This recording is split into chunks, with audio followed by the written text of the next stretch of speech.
Celeste Mano wurde am 30. November 1997 im Nordosten von Melbourne, Victoria, Australien geboren. Sie war das jüngste Kind der Familie und wuchs zusammen mit ihrem älteren Bruder Alexander auf. Einigen Quellen zufolge verließ ihr Vater die Familie, als die Kinder noch klein waren, blieb aber mit ihnen in Kontakt, unterstützte sie finanziell und nahm an ihrem Leben teil. In der Schule war Celeste kontaktfreudig, aktiv und freundlich. Sie trieb Sport, tanzte, war Kapitänin der Cheerleader und hatte große Pläne für die Zukunft. Zunächst träumte sie davon, Anwältin zu werden und schrieb sich an der renommierten Universität von Melbourne ein, wo sie Zivil- und Strafrecht studierte. Gegen Ende ihres Studiums verlor sie jedoch das Interesse daran und wechselte zu Werbung und Marketing. Im Jahr 2018 wurde sie von einem großen, schnell wachsenden Online-Vertriebsunternehmen eingestellt. Dank ihrer Intelligenz und ihrem Talent fand Celeste schnell in ihre Arbeit hinein und stieg innerhalb weniger Jahre von einer Callcenter-Mitarbeiterin zur Leiterin einer ganzen Abteilung auf. Sie wurde für ihre Initiative, ihre organisatorischen Fähigkeiten und ihre rationale Herangehensweise geschätzt. Außerdem war Celeste sehr attraktiv. An der Universität nahm sie sogar an einem Schönheitswettbewerb teil und kam unter die ersten 3. Sie hatte immer viele Verehrer, aber sie wählte ihre Partner sorgfältig aus. Ihr Kollege Lunata arbeitete in derselben Firma. Er war fast 16 Jahre älter als Celeste und zeigte vom ersten Tag an großes Interesse an ihr. Lou war verschlossen, ungesellig und offenbar nicht an einer Karriere interessiert. Er hatte jahrelang dieselbe Position inne, ohne irgendwelche Ambitionen zu zeigen. Celeste war freundlich und hilfsbereit und wollte ihn nicht verletzen, deshalb lehnte sie seine Einladungen höflich ab. Der Mann empfand dies jedoch als Herausforderung oder Spiel. Er kam zu dem Schluss, dass seine junge Chefin nur kokettierte und erobert werden musste, und dann begann er zu handeln. Trotz allem versuchte Lou weiterhin beharrlich, grob und nervig ihre Aufmerksamkeit zu erregen. Celeste hielt durch und hoffte, dass er sich abkühlen oder sich jemand anderem zuwenden würde. Mit der Zeit wurde seine Besessenheit nur noch größer. Alle um sie herum bemerkten, dass er buchstäblich von der jungen Schönheit besessen war. Irgendwann gestand Celeste einer engen Freundin und Kollegin, dass sie eine Beziehung mit Lou nie in Betracht gezogen hatte. Er war seltsam und völlig unberechenbar. Celeste hatte sich noch nie zu Männern hingezogen gefühlt, die keine Ambitionen und Ziele im Leben hatten. Auch der Altersunterschied spielte eine Rolle. Dennoch hatte sie Mitleid mit ihrem Verehrer, denn trotz all seiner Bemühungen hatte er keine Chance. In seinen vergeblichen Versuchen, Celeste zu erobern, vernachlässigte Lou seine Arbeit völlig. Er war schon vorher kein Musterbeispiel für Fleiß, aber jetzt kam er seinen Pflichten überhaupt nicht mehr nach. Seine Produktivität sank auf 0 und die Geschäftsleitung war unzufrieden. Nach 3 Abmahnungen im Herbst 2019 wurde er entlassen. Lou war verzweifelt. Als er seine Sachen im Büro zusammenpackte, sah er aus, als würde er gleich in Tränen ausbrechen. Celeste hingegen hatte gemischte Gefühle. Einerseits war sie erleichtert, dass der aufdringliche Verehrer endlich aus ihrem Leben verschwinden würde. Andererseits hatte sie ein leichtes Schuldgefühl, denn zum Teil war sie daran schuld. Als Abteilungsleiterin dankte sie ihm für seine Arbeit, begleitete ihn zur Tür und klopfte ihm zum Abschied freundschaftlich auf die Schulter, wobei sie ihm aufrichtig viel Glück wünschte. Doch diese Geste wurde ihr zum Verhängnis. Lou beschloss, dass Celeste einfach Angst hatte, eine Büroaffäre zu beginnen, da sie seine Chefin war und dies ihrem Ruf schaden könnte. Und jetzt, da sie keine Kollegen mehr waren, stand ihrer Beziehung nichts mehr im Wege. Überwältigt von seinen Gefühlen, küsste er sie unerwartet auf die Wange. Celeste war wie versteinert. Sie wusste nicht, wie sie reagieren sollte, drehte sich einfach um und ging schweigend ins Büro. Aber Lou nahm das als Zeichen. Er war nun endgültig überzeugt, dass sie auch Gefühle für ihn hatte und dass er nicht aufgeben durfte. Ein paar Tage nach seiner Kündigung fand Lou sie in den sozialen Netzwerken und fügte sie als Freundin hinzu. Zuerst nahm sie die Anfrage an, weil sie dachte, dass das nichts Schlimmes sei.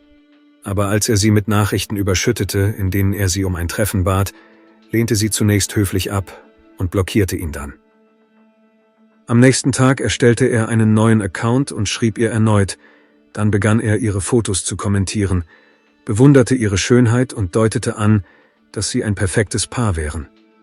Celeste verschärfte ihre Privatsphäre-Einstellungen, aber das half nichts. Während eines Familienfestes beschwerte sie sich bei ihren Verwandten über diesen aufdringlichen Typen und erzählte ihnen auch von dem seltsamen Kuss am Tag ihrer Kündigung. Ihre Verwandten hörten ihr zu, schenkten der Sache aber keine Beachtung. Alle dachten, er würde bald aufgeben.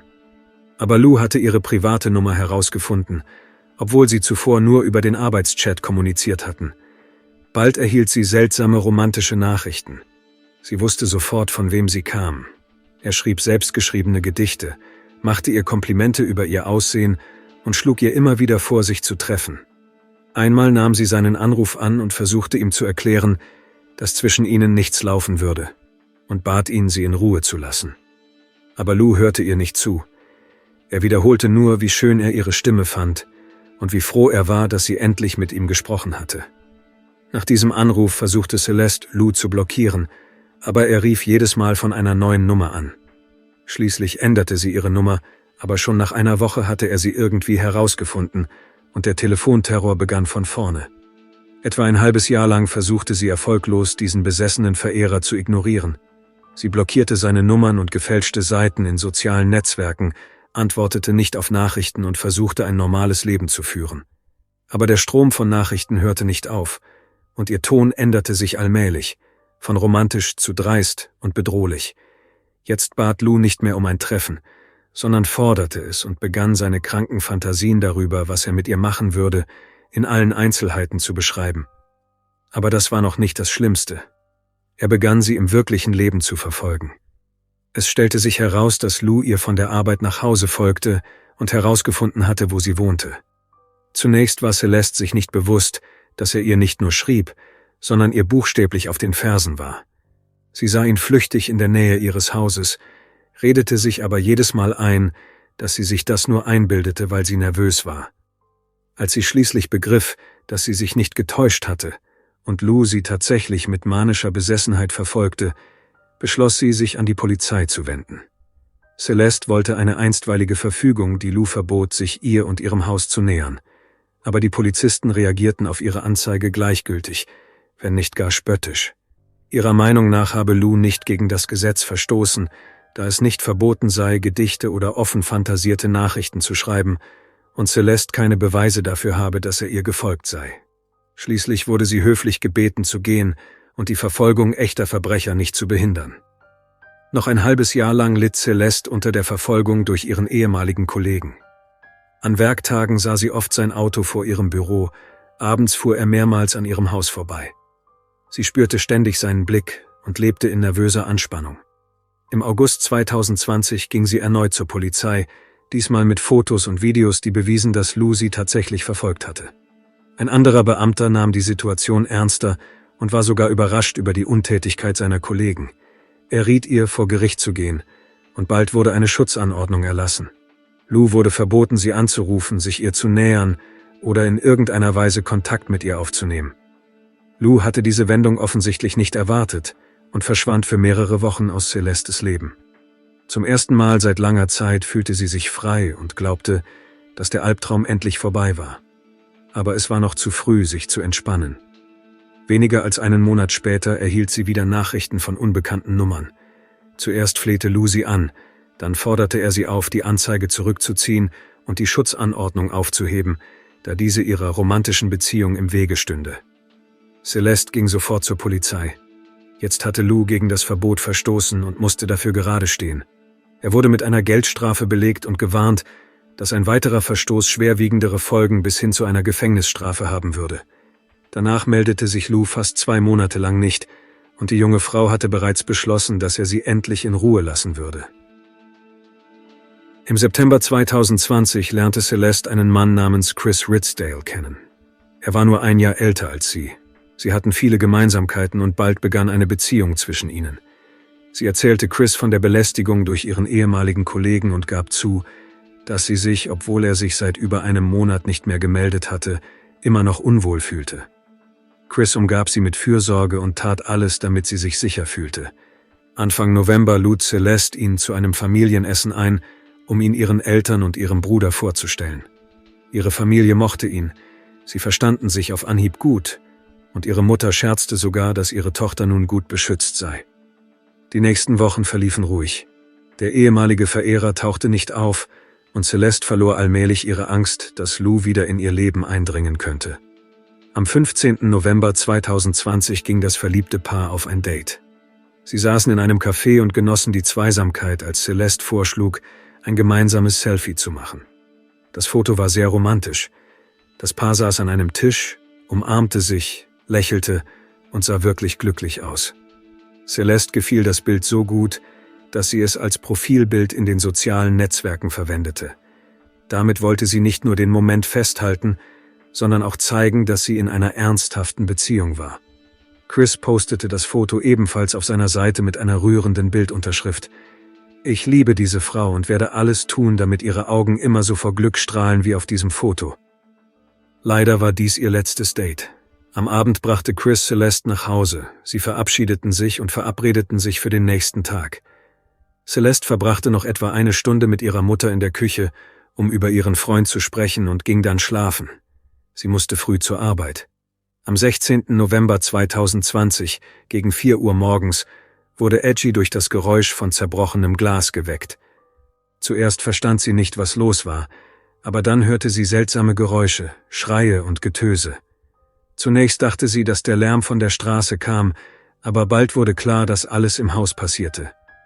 Edgy sprang aus dem Bett, zog sich einen Bademantel über und eilte in das Zimmer ihrer Tochter. Als sie die Tür aufstieß, sah sie im Halbdunkel, wie jemand buchstäblich aus dem zerbrochenen Fenster sprang. Als das Licht anging, bot sich ihr ein schrecklicher Anblick. Celeste lag in einer Blutlache. Ihr ganzer Körper war zerfetzt, Glassplitter ragten aus ihrer Haut. Sie atmete kaum noch, ihre Augen waren weit aufgerissen und starrten ins Leere. Edgy rief sofort einen Krankenwagen und versuchte, die Blutung aus den tiefen Wunden zu stillen, aber Celeste konnte nicht mehr gerettet werden. Als die Ärzte eintrafen, war sie bereits tot. Später fanden die Gerichtsmediziner über 20 Stichwunden an ihrem Körper. Tödlich war ein Stich ins Herz. Nach der Analyse der Situation und der Aussage von Edgy kam die Polizei zu dem Schluss, dass der Angriff weniger als 3 Minuten gedauert hatte. Der Täter war durch das Fenster eingestiegen, hatte sich auf Celeste gestürzt und war geflohen, bevor ihre Mutter eintreten konnte. Als Tatwaffe hatte er ein großes Küchenmesser benutzt, mit dem er wahllos auf sie eingestochen hatte. Verteidigungswunden an den Händen von Celeste deuteten darauf hin, dass sie versucht hatte, sich zu wehren. Auf die Frage, ob Celeste Feinde hatte, nannte Edgy sofort einen Namen: Lou Sacco, der ihre Tochter seit über einem Jahr verfolgt, mit Anrufen und Drohungen belästigt hatte. Diese Information wurde von Verwandten, Freunden und Kollegen bestätigt. Am Tatort blieben zahlreiche Spuren zurück: blutige Fingerabdrücke, DNA an dem Zaun, über den der Täter geklettert war. Er hatte sich dabei die Hand aufgeschnitten. Lou wurde noch am selben Tag festgenommen. Zunächst bestritt er vehement seine Tat und versicherte, dass er Celeste geliebt habe und ihr niemals etwas angetan hätte. Doch bald bestätigte die Untersuchung seine Fingerabdrücke im Zimmer des Opfers. Er hatte gegen die einstweilige Verfügung verstoßen, die ihm verbot, sich der Frau zu nähern. Außerdem hatten Kameras in einem Geschäft aufgezeichnet, wie Lou am Tag vor dem Mord einen Hammer und ein Messer gekauft hatte. Die Beweise gegen Lou waren erdrückend.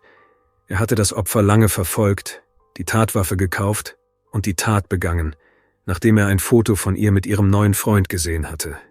Seine Handlungen wirkten geplant und bewusst. Dennoch war Lous Verhalten fragwürdig. Mit 39 Jahren lebte er bei seinen Eltern, hatte keine Freunde, konnte keinen Job behalten und verhielt sich während der Verhöre unangemessen. Das warf die Frage auf: Handelte er als kaltblütiger Mörder oder war er ein psychisch kranker Mensch, der Hilfe brauchte? Im Herbst 2023, 3 Jahre nach dem Mord an Celeste, stand Lou Sacco endlich vor Gericht. Die ganze Zeit über versuchte er zu beweisen, dass er an einer psychischen Störung litt und daher nicht für eine vorsätzliche Straftat verantwortlich gemacht werden könne. Den größten Teil dieser Zeit verbrachte er in einer psychiatrischen Klinik. Im Gerichtssaal verhielt sich Lou distanziert, als sei ihm das Geschehen gleichgültig. Er gestand seine Schuld, behauptete jedoch, dass er Celeste nicht töten wollte. Angeblich wollte er nur ihre Liebe gewinnen. Die Geschworenen befanden ihn jedoch einstimmig in allen Anklagepunkten für schuldig. Er wurde zu 36 Jahren Haft mit der Möglichkeit einer vorzeitigen Entlassung auf Bewährung frühestens nach 30 Jahren verurteilt.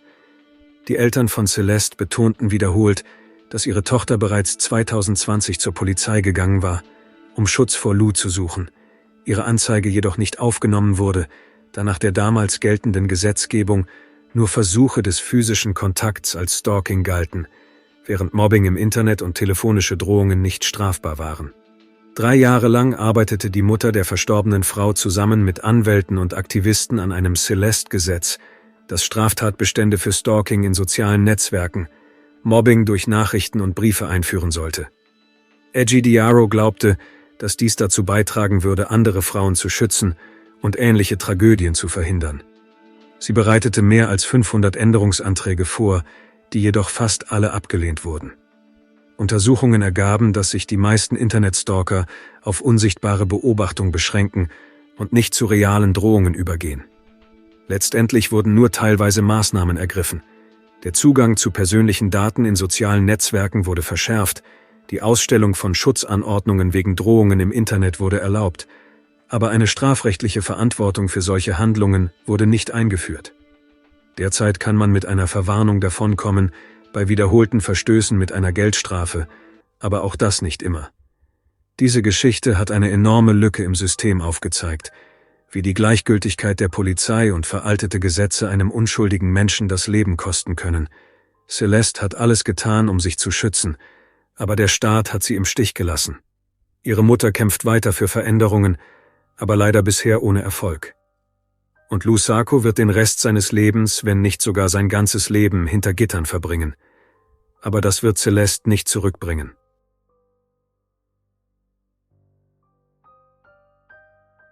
Danke fürs Zuschauen und passen Sie auf sich auf.